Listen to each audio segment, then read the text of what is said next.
Lucas had been a very wealthy farmer, but he hadn't managed his farm wisely and had been very careless with his money.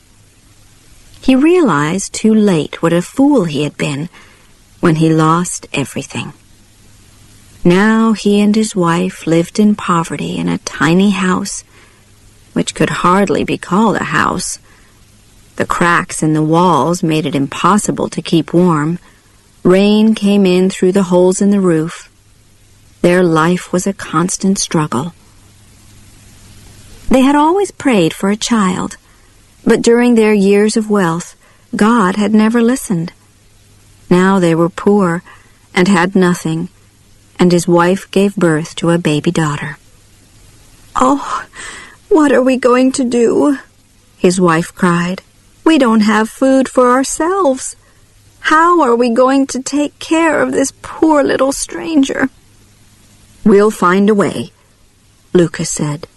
"She's a gift from God, so he'll help us find a way. But first we must have her christened. We must ask someone to be our daughter's godmother." They had no relatives in the area, so Lucas went to ask their neighbor's wife.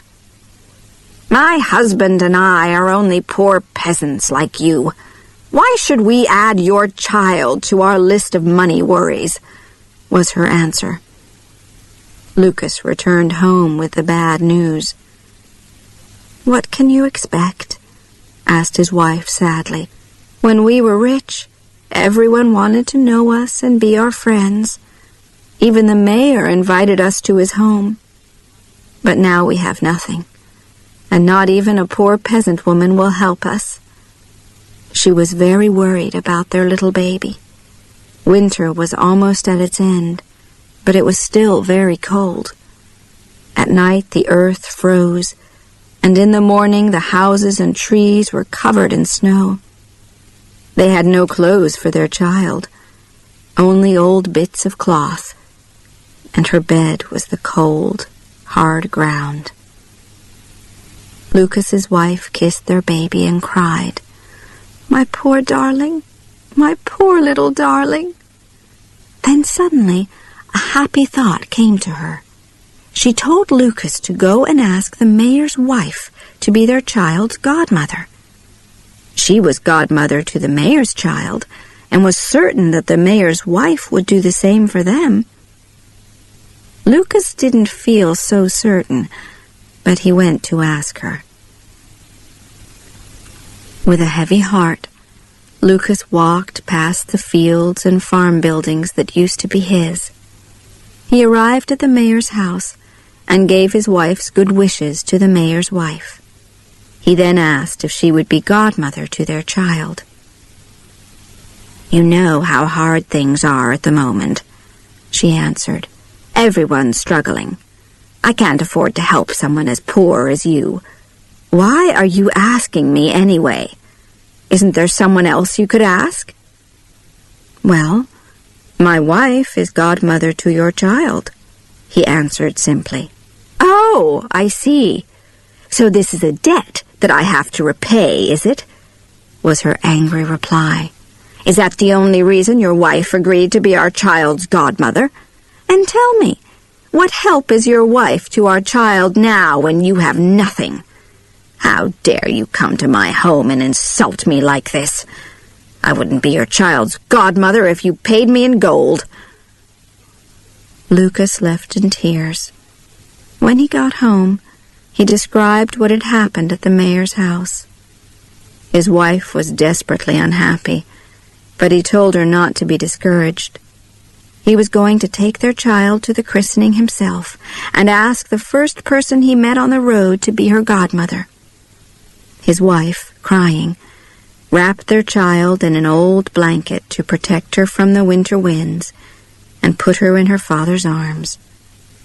Lucas dressed as warmly as he could and started on his journey. He carried his baby sadly but proudly along the road. After several hours, he saw an old woman, dressed in old, torn, dirty clothes, walking very slowly on her old, bent legs. He hesitated for a moment and then walked up to her, explained their situation, and asked her if she would be godmother to their baby. The old woman smiled warmly, took the tiny baby in her arms, and said, "Yes, of course I will. It will be an honor to be godmother to such a sweet little baby, whose father loves her so much." They continued together to the church. The priest was just getting ready to leave when his assistant hurried up to him and whispered that some people were arriving. "Oh, no," said the priest, who wanted to get home for his supper. "Who is it, and what do they want at this late hour?" "It's only Lucas," answered his assistant. "You know, the one who lost everything. He's as poor as the poorest peasant now." As they approached the church, the godmother saw that the assistant was whispering something unkind to the priest. So as they entered, she pulled from her old dress a golden ducat and pressed it into the priest's hand. The priest was amazed. He looked at the ducat, then at the old woman in her torn clothes. He then quickly whispered to his assistant to prepare for the baby's christening. The christening ceremony that followed was suitable for the wealthiest of merchants. The little girl received the name Marischka. After the christening, the priest walked with them to the door of the church. His assistant walked with them all the way to the gate, hoping for a nice reward. The old woman gave him a golden ducat, which he received gratefully. When Lucas and the old woman reached the place where they had first met, she handed the baby to him. She then reached into her pocket and pulled out another golden ducat, which she put inside the baby's blanket. She smiled at Lucas and said, "This is my gift to your child. This will provide enough money to bring her up well and give her everything she needs. This child will bring you and your wife great joy and comfort, and when she grows into a woman, she will have a long and happy marriage." The kind godmother then touched the ground, and suddenly a beautiful rose bush appeared, covered in sweet-smelling flowers. Lucas bent down to admire the lovely flowers, and then turned to thank the old woman. But she was gone. He was amazed and confused. "Goodbye," he called. "Thank you, kind godmother." He stood there, holding little Marischka, looking all around him. He would probably have stood there for hours if Marischka hadn't started crying for her supper. So he began walking, and as he walked, he thought about all the wonderful things that had happened to him that day. At one point he stopped and felt in Marischka's blanket to make sure that the ducat was still there, that he hadn't dreamed it. He took it out, and suddenly it became 10 ducats and fell out of his hand all over the ground. Again he stood there not speaking, full of amazement. He gathered the ducats up, laughing, put them in his pockets, and almost ran with Marischka back to his home. Lucas's wife had been waiting anxiously at home, hungry, thirsty, and cold.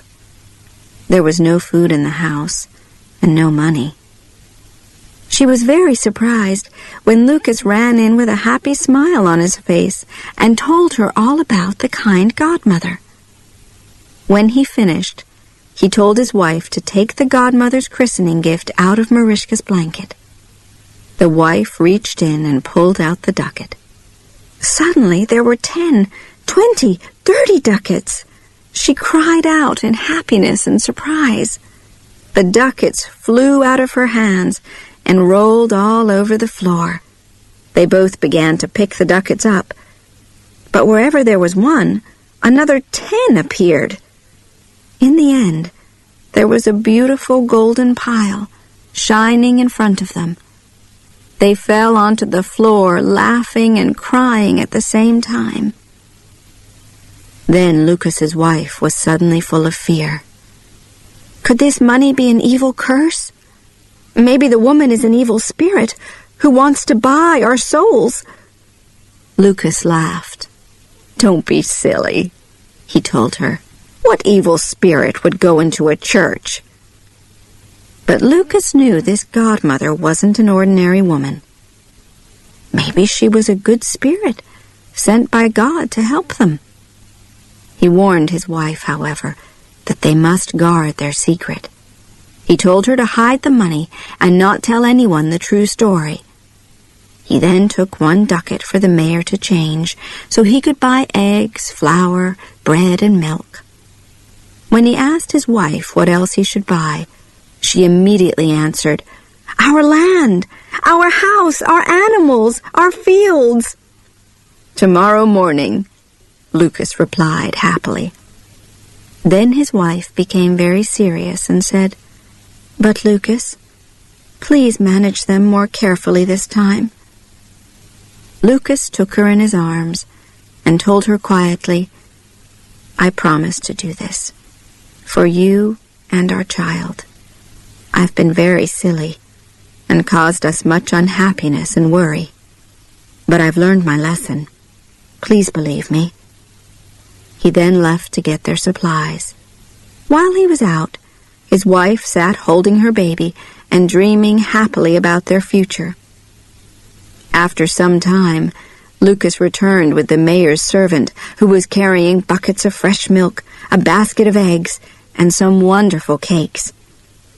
"The mayor's wife sends her good wishes to you both, and has sent me to help you in any way I can," the servant told her. Lucas's wife thanked her, and watched as the servant then began preparing a fine soup for them on the fire. Lucas had also bought 3 soft feather beds, which he put by the fire. The next day, Lucas went to buy back their farm. The mayor's wife was extremely curious to know how Lucas and his wife had become wealthy again since his visit to their house the day before.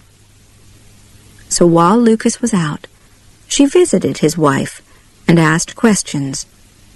But Lucas's wife didn't give away their secret. She just told her that Marischka's godmother had very kindly given them enough money to help them start again. After the mayor's wife left, Lucas's wife sat by the fire, thinking about their kind godmother. She thanked her for giving them a second chance in life. Lucas did buy back all their property, and this time he managed it wisely. He built handsome, solid farm buildings and a beautiful house for his family. He bought the very best animals, and in the fall, his fields were full of healthy golden wheat and corn. His farm became the best in the region. Lucas and his wife were loved and admired as they were good neighbors, generous and helpful to any poor farmer who was having bad luck. Marischka was a wonderful child. She gave Lucas and his wife great joy and comfort, as her godmother had said she would. When she became a woman, her beauty attracted a wealthy prince who asked her to be his wife. She married him and lived a long and happy life. Lucas and his wife grew old in good health. In the evenings they often sat by the fire and talked about the time when the kind godmother appeared and changed Lucas's luck.